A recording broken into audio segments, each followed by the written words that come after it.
Well, hello. Hello. Hi, Mimi. Hi, Talia. Yes.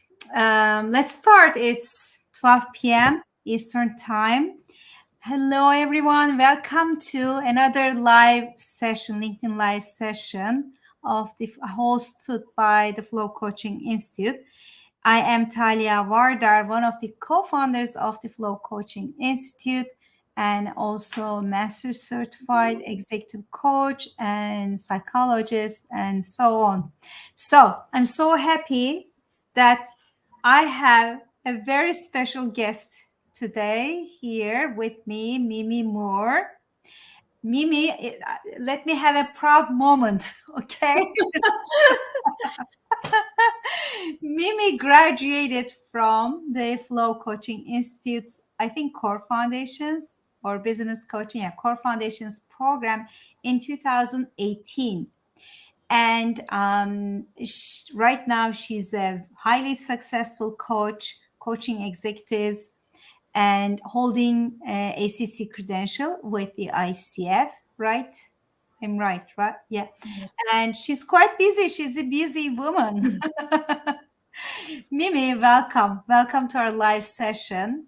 And today I'm sure you don't see the audience, by the way, but they're there. So it feels a bit odd when you feel like you're speaking to the void, but no, they're there. And we received a lot of questions, and there will be, I'm sure, many others during this session. And I'll speak about the logistics later, but before we come to that, can you please introduce yourself to our audience? Yes, thank you, Talia. And first and foremost, it is a pleasure and an honor to be here with you. Thank you for inviting me. I am delighted. So as Talia indicated, my name is Mimi Moore. I am a lawyer by profession. I started my career at the age of 25. I was working for a Supreme Court of Canada judge. And after that, I moved over to the Department of Justice Canada, where I practiced law for a good, 13, 14 years. I lose track. And then from there, I slowly started my way working up the echelons, both within the Government of Canada and in the private sector. I retired from my career in the banking industry here in Canada as a senior executive. And quite frankly, and I don't shy away from admitting it, I was having a difficult relationship with my boss at the time. And quite frankly, I was exhausted. I burnt out from being in that context, that environment, and I decided to retire. I took 6 months off and to realize that I wasn't quite done. I still had fire in my belly. I still wanted to contribute to the world in some fashion or another. But I didn't want to go back to that corporate structure. I'm hugely creative, and I didn't want to go back to that necessarily. So I decided to reskill as an executive coach, which is where I met Talia. I took the Flow Coaching Institute course, which I absolutely loved, and accredited through the International Coaching Federation. And here we are today, almost 6 years later. So that is, that's me. Thank you. Thank you, Mimi. And I mean, amazing. I mean, you just, start from somewhere, and which is like, if you all remember, if there are flow coaches or if there are other coaches among the audience, like you don't know what you don't know. And then you reskill, or you learn skills, new skills that you haven't been aware.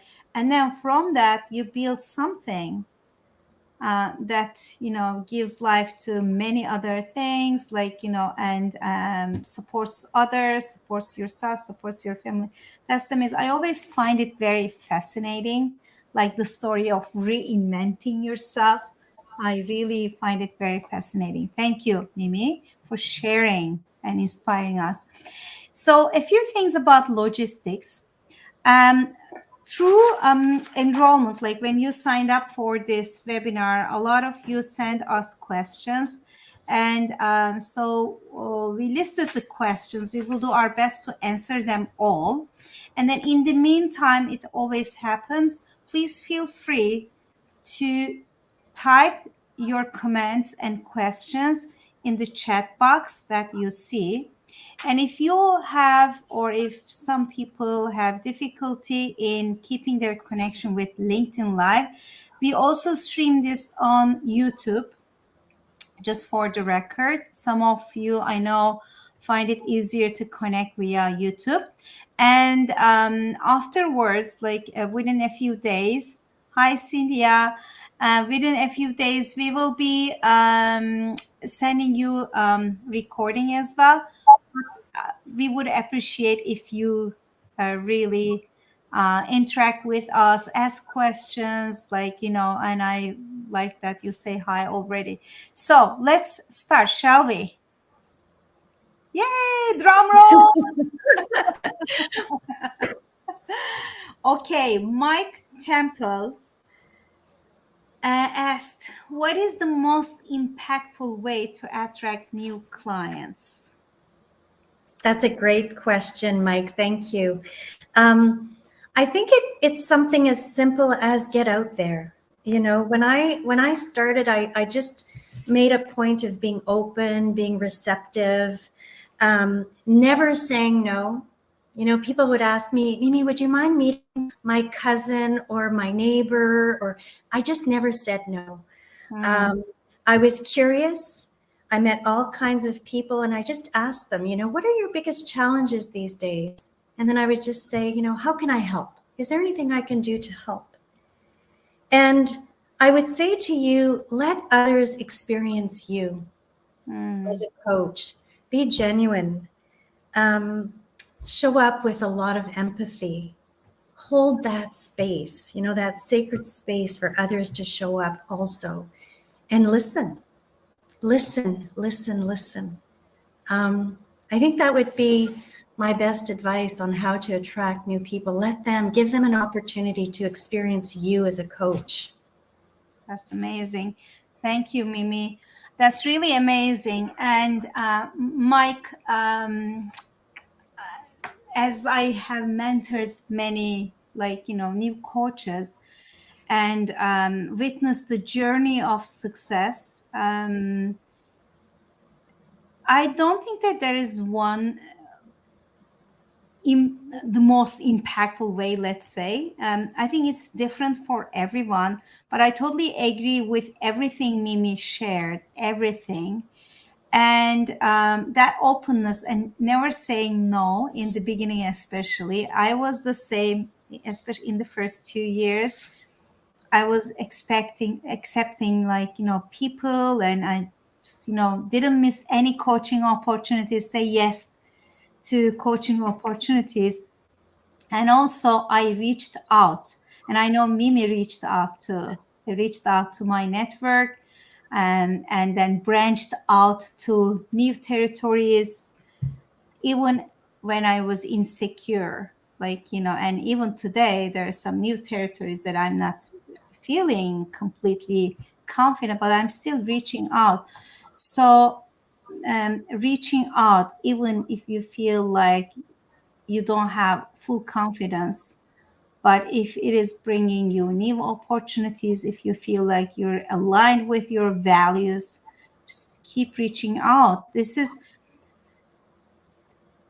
in the beginning, maybe I asked this to Mimi, like, you know, was it same for you as well, Mimi? Because after a while, I started to get referrals, but still in this business, you don't arrive in a comfortable place and then you just sit and, you know, so you keep reaching out, right? You know, is it similar for you as well, or Sure. different?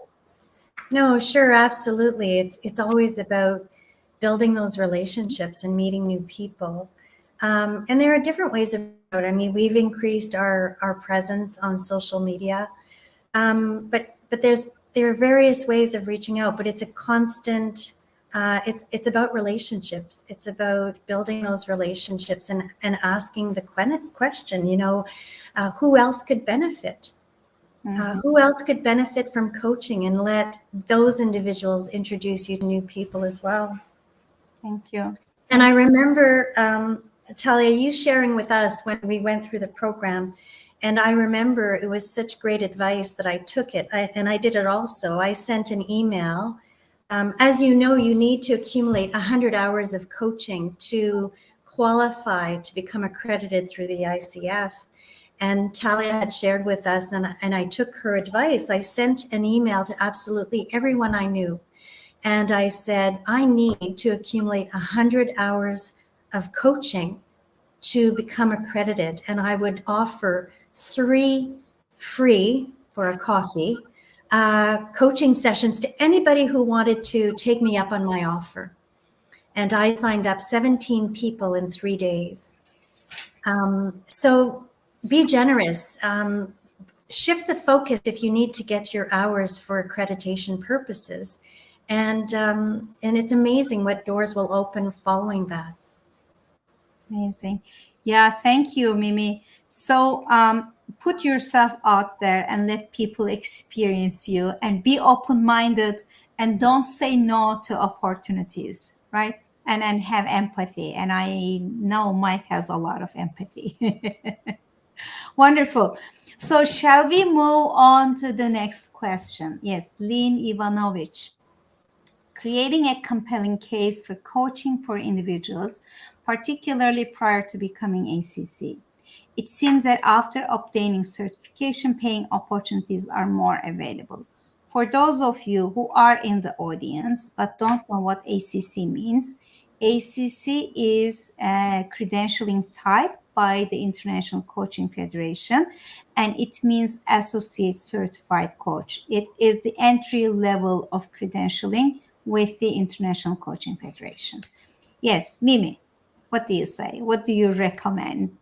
Lynn is a current student, by the way. She is, I think, in modules 1 to 6, and she's a great coach. Well, thank you, Talia, and thank you, Lynn, for your question. It can be tricky to get clients prior to your accreditation. But again, I will invite you to think about when people reach out to you for help, it's very rare that we say no automatically. So I would shift the perspective in terms of attracting those individuals, saying, I need to get my hours. Does anybody want to help me get those hours? How can I help in the process? And it's amazing how often people will respond and say, I would love to help you get your coaching hours. What can I do? How do I sign up? So it's shifting the mindset or the perspective just a little bit, and to seek people's support in your hours. And at the same time, use those initial 100 hours to really reflect on your skill, reflect on your presence as a coach, and use those hours as continuous learning and growth opportunities. Thank you, Mimi. I agree with everything you said, everything you shared. And we have a new question. So are there any additional benefits to get the PCC versus the ACC? And my very straightforward and honest answer is yes. Yes, in my experience, honestly, by the way, I skipped ACC. I applied for PCC straight because I finished modules 1 to 6. I finished, at that time, it was called ACTP. Now it's level 2 certification. I finished level 2 certification with the ICF. And when you finish level 2, which is modules 1 to 6, you can skip ACC if you have enough coaching experience hours and go for PCC. Because I always knew that I wanted to work with the upper management, like top level executives, because of my background. And I knew human resources people valued PCC more. So I went for PCC. And there were organizations, and there are still organizations that I work with. When they hire executive coaches, like C-level coaches, CEO coaches, they go for minimum of PCC. They say, like, we will hire coaches for our CEOs, minimum of PCC. So if you're working with large organizations, big organizations, mid-size and small-size companies, I don't think that they would require that. But large companies, even today, some of the government organizations, for the C-level, they require PCC and executives as well. If that is what you want to do, like if you want to work with that audience, I would say PCC is the gold standard. But of course, I don't know what audience you're planning to work with. And Mimi, do you want to add to that?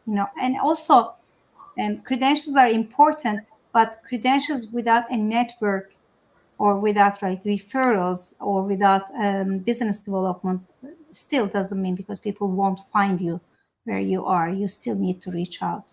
Mimi, sorry, I No, that's fine. That's fine. I don't have anything further to add, Talia. I think you've explained it quite well. Thank you. Thank you, Sabrina. And Jocelyn, how was your transition for coaching? Oh, thank you. Thank you, Jocelyn. There's a lot of story there. That's such a great question. I have a funny story here, which at the time might not have been so funny, but I remember when I first started, I had two individuals tell me two completely different things. And Talia, I don't know if you've heard me tell this story before, but I had one coach say to me, "There's no money to be made in coaching. You're wasting your time," which really was almost like a gut punch. And then I had someone else tell me, Mimi, I know that you can achieve anything you set your mind to. So if you want to be a coach, you will be a coach and you will succeed. So I transitioned with those two pieces of advice that were really contradictory. But I realized in my journey that I first had to mourn the loss of my more structured career, a lawyer, an executive. I had to mourn that loss. It felt like a loss. And then I had to embrace this new, unknown, uncharted territory of being a solopreneur. So again, I come back to this openness and working, figuring it out as I went, and realizing that at first it was actually quite a lonely space. Being a solopreneur is a lonely space to be. But I persevered and I continued. But I almost didn't start because I wasn't sure that I could be a coach. When we are executives going up that chain of command, up that ladder, we're not really taught how to be good listeners. In fact, being a good listener and being a senior executive is almost counterintuitive. We're told we have to set the direction, we have to set the vision. And so we feel we need to continuously speak. So it wasn't a natural transition to stop speaking and being that active learner. So I had so much pressure on myself to be a good coach that I almost didn't start. So I decided to remove that from myself. And I thought, you know what, just have one conversation with people at a time, not two, not three, just one conversation at a time. And don't go in there as a coach, just go in there as someone who's interested and curious and who will listen. And I realized over time that when I removed that pressure from myself, I started becoming a coach. I just focused on active listening. I focused on what people were telling me. And I had a go-to sentence. When I felt I got stuck, I just said, "Tell me more. Tell me more." And so it enabled me to grow into coaching. And to be honest, coaching is everyday learning opportunity. My clients teach me new things every day. And so I don't think we ever finish transitioning. It's a journey. I don't know. I don't know if that helps, Jocelyn, but that's my story. I'm sure it helped a lot. I'm sure. And I will add one thing, maybe just don't give up. I mean, for me, my love for coaching people was so big, and I was so determined that I was gonna make a living out of it. And I defined some milestones for myself, like, a deadline, and like how many clients until when, and how much money, how much income until when, just to have some progress, like a benchmark for progress. And if you love this profession, if you love being a coach, really design, like, act from that love, stay connected with the love, with that love. And believe me, don't give up. Success will come. Believe me. It's very, Talia, yeah. sorry, if I can add. So if some of you follow us, Pokwapa or me on LinkedIn or other social media, you will have often heard me say love is a leadership competency.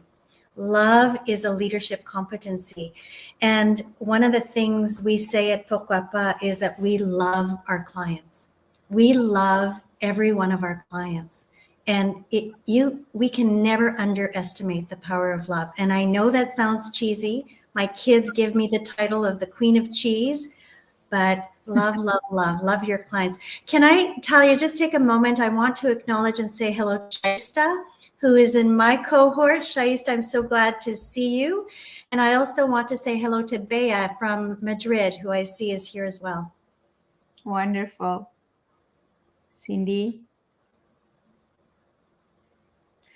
And also, Cindy, I think when you have that compassion, like a perspective shift, maybe, when you have that compassion and the learner mindset, I don't think that then there is an imposter syndrome. There is a learning curve.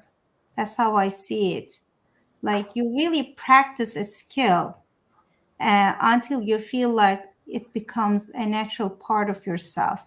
So I see it as like a part of growth, part of learning. And I'd love to comment on Cynthia's imposter syndrome, Talia, if you wanted. yeah, I will. Yeah, please, Mimi, please. Sure. So the imposter syndrome is a very real thing, and I'm not an expert, so please take what I say with a grain of salt, or if it makes sense, take it, and if it doesn't, let it go. But it strikes me that we are almost conditioned to have negative self-talk, and we are predisposed to being very critical of ourselves. And I almost feel sad that it's part of human nature. And the imposter syndrome, my sense is that it comes from this negative self-thought, this convincing of ourselves that we're not quite good enough, convincing of ourselves that people will find out that we're not as qualified as we pretend to be. And what I do with clients is I invite them to bring awareness to that dialogue, that inner dialogue that's happening, and to really start paying attention when the negative self-talk kicks in, and whether in that moment you're able to switch or shift the inner dialogue to something that is more constructive, something that is kinder, something that focuses on your strengths as opposed to your limiting belief. And to Talia's point, it's a journey, right? We're not gonna get rid of the imposter syndrome overnight, but with increased awareness and elevating that positive self-talk and diminishing the negative, we can work towards shedding that armor of imposter syndrome. So I'm going to invite you to practice that. It's a muscle, an observational muscle that can be practiced.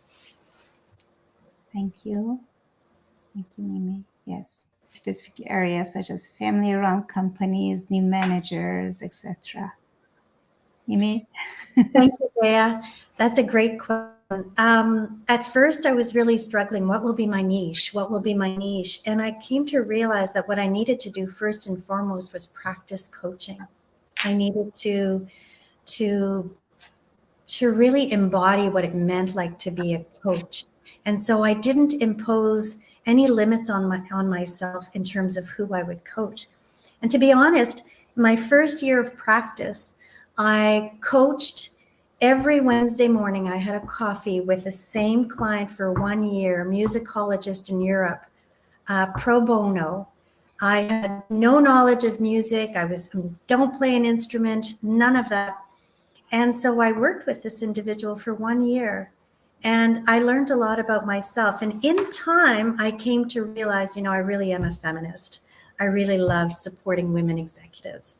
I really love, and then all of a sudden, as I discovered who I was as a coach and what I really love to do, my own audience started coming to me. I started attracting the kind of clients that I love to work with. So I guess my key message is stay open. No need to specialize in the early days, and be open. The universe is pretty good at bringing us what we need and what we're good at. Amazing. Thank you, Mimi. Amazing. And Rose, I look forward to learn more about your course on Tuesday. And the course on Tuesdays, thank you. I was trying to remember which course we have on Tuesdays. So, okay, this is our schedule for the upcoming programs. And for Saturdays, starting December, which is very soon, we have the Flow Coaching Core Foundations, modules 1 to 5, which is part of both ICF Level 1 and Level 2 certification training. And then on Tuesdays, starting January 23rd, we have Flow Business Coaching, modules 1 to 5. Again, business coaching program also is part of level 1 and level 2 certification training. And then we have module 6, which is level 2. And module 6 is on February 17. And then we have Express Awards Coaching, which is a continuing education program. So about Tuesday, business coaching program, there are 5 modules in our business coaching certification program, and the 5 modules are, can we go back to, yeah, thank you. 5 modules are awareness, motivation, creative planning, achievement, and focus. So this is also our, by the way, flow coaching methodology. These 5 steps and are taught through 5 modules. And it is also part of something we call as the architecture of a flow coaching session. It is part of our coaching methodology. And in the business coaching program specifically, first of all, we focus on giving you a strong foundation to become a professional coach aligned with ICF's core competencies, ethics, and standards. And then additionally, on top of that, we also give you some business coaching specific tools and strategies and techniques to enable you to coach with diverse audiences in the world of business.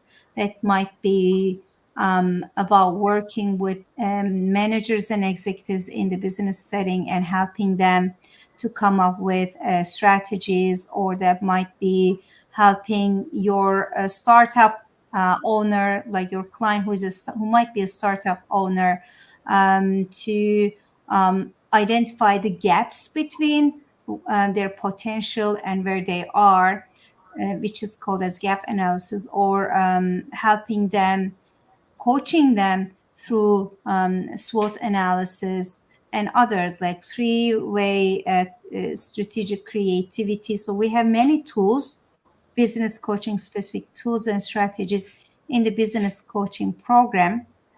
And of course, all of this is taught through the flow model and positive psychology principles, flow coaching principles, and the architecture of a flow coaching session, and ICF core competencies and principles. And also how we teach these programs is very important. So the program is live online, and we almost like mirror an actual classroom environment virtually. So it's very interactive, very engaging. We tell about a skill or a theory, and then we demonstrate the skill, and then you practice, like participants practice, and then in between the sessions there is peer coaching practice also involved. And if you are part of level 1, there is individual mentoring, and then at the end of level 1 there is oral assessments at the ACC level. If you're part of level 2, modules 1 to 5 of the business coaching program leads to module 6, which starts in February on the 17th. And module 6 is group practicum, supervision and mentoring. And there is also individual mentoring as well. And at the end of module 6, there is an oral assessment at the PCC level, and that takes you to level 2 certification training. So if you are on the track of level 1, that includes business coaching, that takes you to ACC, ICF ACC. If you are at the level 2 track with business coaching program, that takes you both to ACC and PCC, all the way up to PCC. And there's mentoring involved, there's oral assessment involved. It's quite interactive. And there are also coaching opportunities involved, because we have a lot of affiliates and partnerships to provide our students pro bono and paid coaching opportunities. I hope this answers your question, Rose. Okay. And Annalisa, hi Annalisa. Yes, the only social network on which I have my profile is LinkedIn. Is it essential to be active on multiple social networks and have a personal website to find clients? I will direct this question to you, Mimi, because I know you're very active on LinkedIn. Thank you for that question, Annalisa. It's a great question. And I would say to you that LinkedIn is a great start. It's a great way to get your name out there, to get your profile out there, and to showcase your value, what it is that you stand for in terms of a coach and how you can journey with others. I think you can adopt some kind of tool, and I can get more details for you if you want. I have some people on my team who do this for us, but that will then push out your LinkedIn post to other social handles. So you can post on LinkedIn, and then it can get pushed out to Facebook and Instagram and Twitter and other social media outlets. I do think it makes a difference. Pourquoi Pas has gained a lot more visibility in the last 18 months, I would say, as a result of us being more active on LinkedIn. And we do push out our posts through other social media handles as well. And I would say to you that a personal website does add added credibility. So for example, if you're speaking to a prospective client, there's a very high likelihood that they will say, do you have a website? And it does add credibility when you're able to say, yes, here's our website, etc. I think there are low dollar, low cost options to set up just a landing page or something like that, which is what we had at first. And so I think there are options. I know that when you're starting off, sometimes we don't necessarily have the funds readily available to set up all the tools that are useful to get us to grow. But I do think there are some low dollar options that you can establish at least a presence on some kind of a website for yourself and your company. Thank you, Mimi. One more thing. It really depends also on your clientele. I know a coach who is really a successful coach. She's in the and she's a Flow alumni, by the way. She didn't have a LinkedIn profile because she thought that and experienced that her audience is not in LinkedIn. Where she had a Facebook profile, and so she promoted herself on Facebook and still doing it very actively almost every day, and she's getting results. I know one other coach, she's a menopause coach. She's also very active on Facebook, and she's getting a momentum and results too. Well, if you're aiming to work with companies like corporations and, LinkedIn is a must, and it's a piece of credibility, and also a website, a basic website even will do it.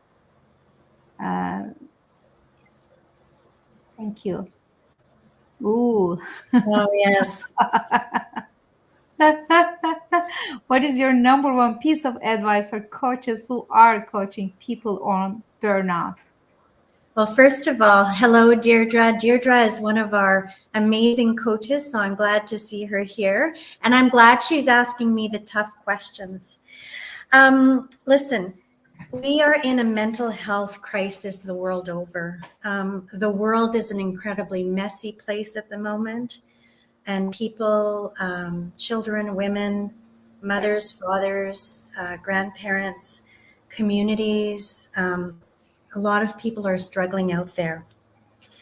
And in fact, I met a senior executive over the weekend. We were at a celebration of life, beautiful celebration of life. And he said to me, Mimi, do you have any coaches who specialize in mental health? And it strikes me that the secret to coaching individuals who are struggling, either burnt out or on the cusp of, people who are wired and tired and wired, it strikes me that the number one role is to enable those individuals, help those individuals replenish their energy. And so one of the first things you might want to do is help them increase their level of self-awareness regarding what are those things that diminish, deplete them of their energy. What are those conditions in life that is simply dragging them down? Awareness is key. And so it's like holding that space for them to identify where their energy and how their energy is being depleted. And then equally identify what are those things that replenish that energy. So is it a loving family? Is it spending time with a particular individual? Is it going for a swim or going for a walk in nature? What are those things that make us feel whole again? So one of the things I also say is we are in the business of giving people hope. And I think it bears repeating. We are in the business of giving people hope. And so what does the road ahead look like? What does the optimal solution look like? Inviting people to visualize a better day. And then incrementally, what are those small steps? And maybe a small step is just going out for a 10-minute walk. Maybe tomorrow that's all your client could really use and benefit from is going for that small walk. So again, it comes back to creating that safe space for our clients to gain greater self and situational awareness, and then help them identify the small baby steps that can move them into a new direction and help them replenish their energy and help them have hope. Mimi, I can listen to you for hours. Seriously. Thank you, Talia. It's amazing. Thank you very much. And Shaysta has a comment, I think. overstretching or overextending. You've got too much on your plate and not enough resources to get it done. I agree with you, Shaista. And one thing that also might work with overstretched, overworked, overloaded, like eventually burned out clients.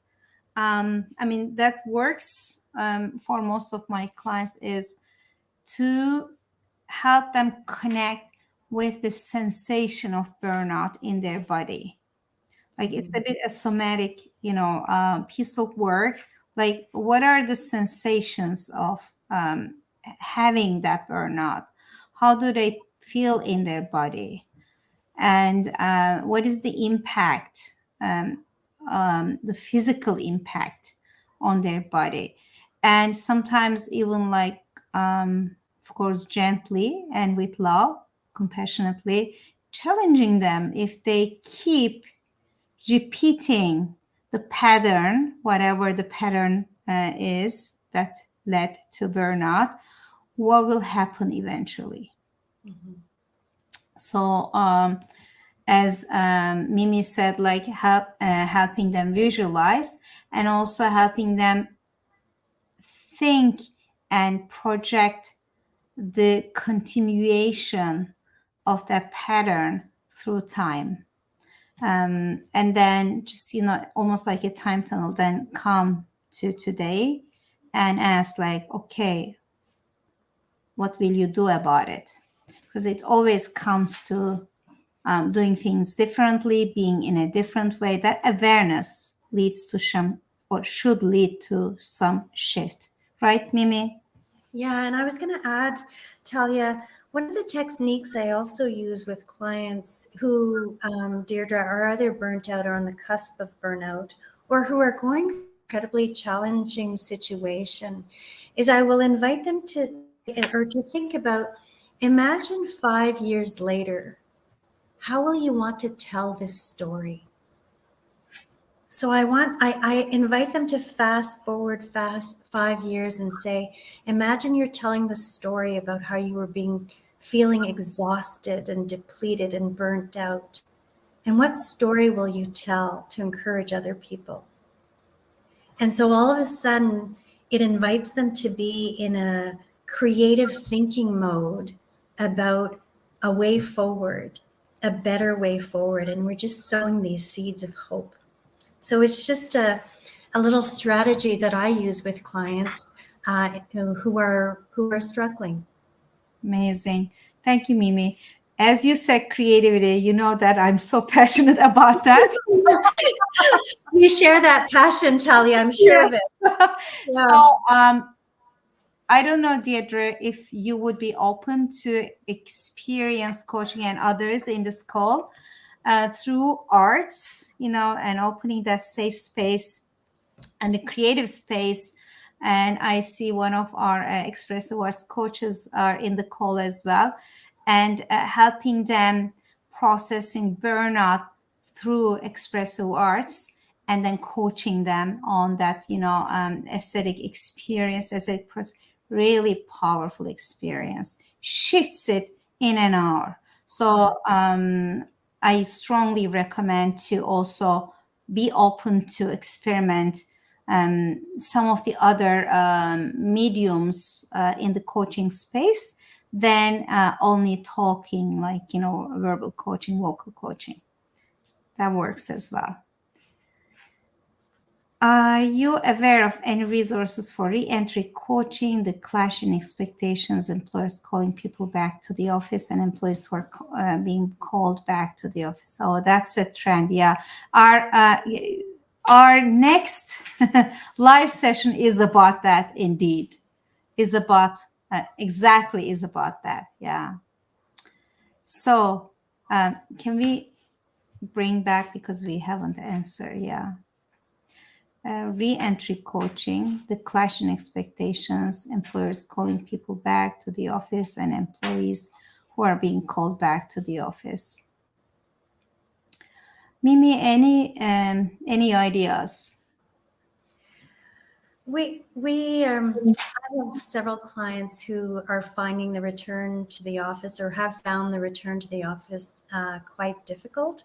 I think one of the things that we don't do well in the workplace is to invite individuals to articulate their professional needs to be successful. And so when I have clients who are struggle, whether with returning to the workplace or other struggles in the workplace, I invite them to objectively articulate what they need professionally to be successful.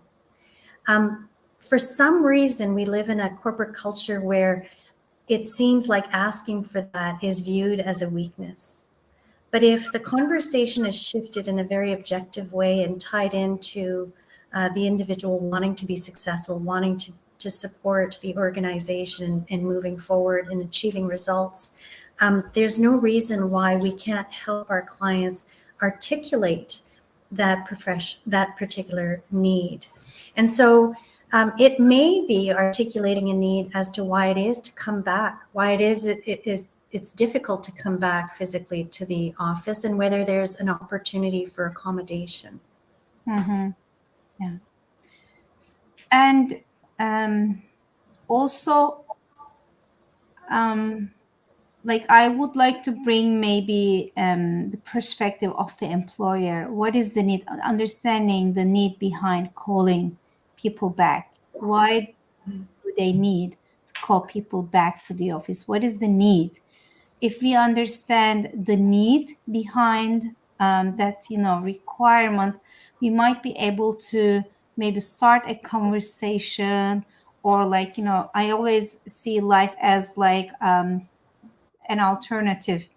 Let me rephrase, like, it's not, life is never yes or no. It's always a maybe, or like, there's always a third way. So what would a third way look like?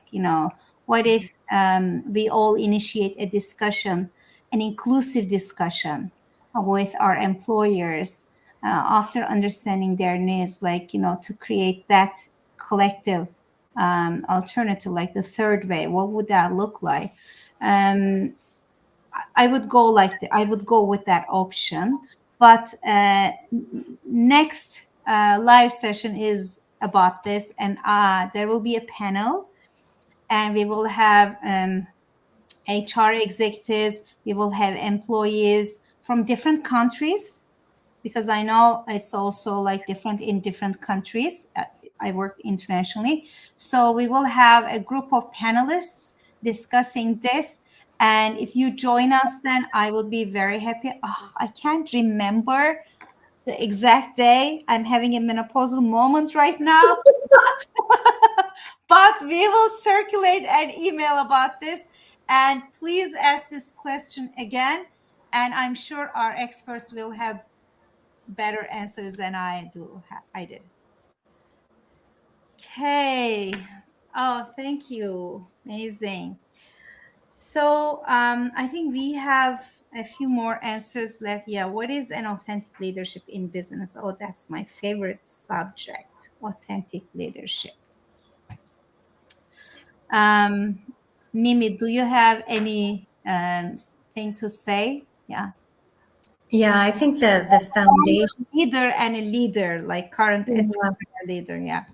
Well, Pokwapa does deliver a global emerging leaders program, and it's a leadership development program where we talk about authentic leadership. And I think the foundational piece is about giving yourself permission to be vulnerable. So, we all show up in the world with this mask, this veneer where we show, all of our best strengths and everything that's made us successful. But how do we remove that mask and give ourselves permission to be vulnerable? And, I think of conversations that I've had with people where there's a resonance. You feel connected energetically with another person. And there's just a flow about the conversation. There's a flow about the relationship. And you can feel it in your body that the exchange is authentic. And similarly, we can tell when individuals are not being authentic. We can tell when those leaders are not being authentic. And as a coach, I would encourage you to recognize through sensation in your body when you are interacting with someone who is genuinely authentic and someone who isn't. We feel it. We actually feel it. There's an energetic connection that is made one way or another. And if that connection is, think of a line with a lot of static on it, you know that something just isn't quite right. But I think ultimately it's about being humble and being vulnerable and, seeking out other people's opinions and being curious and recognizing that, life is a learning journey. We don't always know it all. We don't know it all. Thank you, Mimi. I would like to share my personal experience in working with leaders, like executives, because we used to deliver authentic leadership workshops, retreats, not workshops, retreats in the Mediterranean. And the first day, I remember this specific company, and there were like 8 to 10 maybe executive leaders directly reporting to the CEO. They came to the retreat, and they were quite formal in their communications with each other, very formal, and they still had that business persona. And at the end of the first day, the interactions started to change, and they started to share their values with each other, and what specific values are important to them and why. And if I introduce those values in the very beginning, they were not ready to share those yet, because it's almost like opening your heart to others. Mm-hmm. And whereas at the end of the first day, they were discussing why specific values are important to them and how would they be able to bring more of those values into the leadership of the company. And the second day, even more. And at the end of the Authentic Leadership Workshop, they created personal stories of leadership based that would help them to align, to bring more of their values into the workplace and help others also to see their values. So to me, authentic leadership is really about having the desire to become self-aware of who you really are, or your values, of your sweet spots, of your desires, of your leadership style, and also of your impact as a leader on others, and having the openness to accept that impact also without becoming defensive. And then projecting on your story of leadership. What kind of a leader do you want to become when you are your authentic yourself? And really owning that story, owning your setbacks in the past, owning your pain, and owning your weaknesses, and not being afraid of sharing and making those weaknesses visible to others. So to me, and also being inclusive of others and other people's values and other people's stories. To me, that's what authentic leadership is, on top of what Mimi shared, additional to what Mimi shared. I agree with everything, Mimi, you said. And also, I believe that first you have to be authentic to yourself to become an authentic leader. Yeah, I love the quote that Shaista has shared in the chat here, the quote by John Maxwell: "A successful person finds the right place for himself, but a successful leader finds the right place for others." And it comes back to coaching. It's about creating that space for others to show up. And in my coaching, I often use, to come back to a point that you've made, Talia, about impact. What impact are we having on others? We are all making people feel something. What do we want them to feel? How do we want individuals to experience us? And perhaps here I'll share a very quick story. I have a 21-year-old son who is an ultra marathoner. He does Ironman. So this kid is always either swimming, running, biking, or eating and sleeping. Anyway, he's always late. And I remember one day I said to him, we're having a family dinner at 6 o'clock on Sunday. And he and his girlfriend were visiting her family, and they were 5 hours away. I said, don't forget, family dinner Sunday at 6 o'clock. And I get a text message from him at 5 o'clock saying, Mom, we're just on our way. We're leaving now. Well, there was no way in heck they were going to be here on time. And there's nothing that gets me going faster. I mean, I can go from happy and then from 100 kilometers an hour to really angry. And so I paused for a moment and I thought, how do I want my child to experience me? Do I want him to experience me as a mom who flies off the handle and gets angry? I didn't. So in that moment, I held back my instinctive knee-jerk reaction. And I sent him a text and I said, drive safely. Your safety is the most important thing to me. We will have leftovers for you when you get home. And so the point here is about authentic leadership. How do we want people to experience us? What is the experience we want them to have of us? And in that, we have the power to choose. Amazing. Thank you, Mimi. And yeah, we are both, as you can see, and Shasta as well, and I'm sure others as well in the program are passionate about authentic leadership. That's amazing. Thank you. And so I am just, I would like to give maybe 1 or 2 more minutes. Maybe we get more questions because we have 4 minutes left. And until then, our MC brought up the upcoming programs. So these are the certification programs that Flow is offering in the coming months. And if you are curious, you can give us a call or you can email us at info@flowcoachinginstitute.com. You can also visit our website at www.flowcoachinginstitute.com.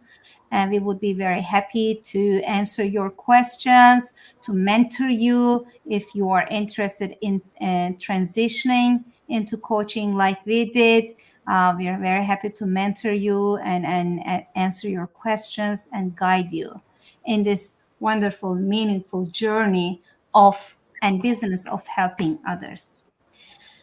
Okay. I don't see any new questions. Oh, Annalisa, what other ways are useful? Thank you, Annalisa. So what other ways are useful? I think she's referring to marketing efforts.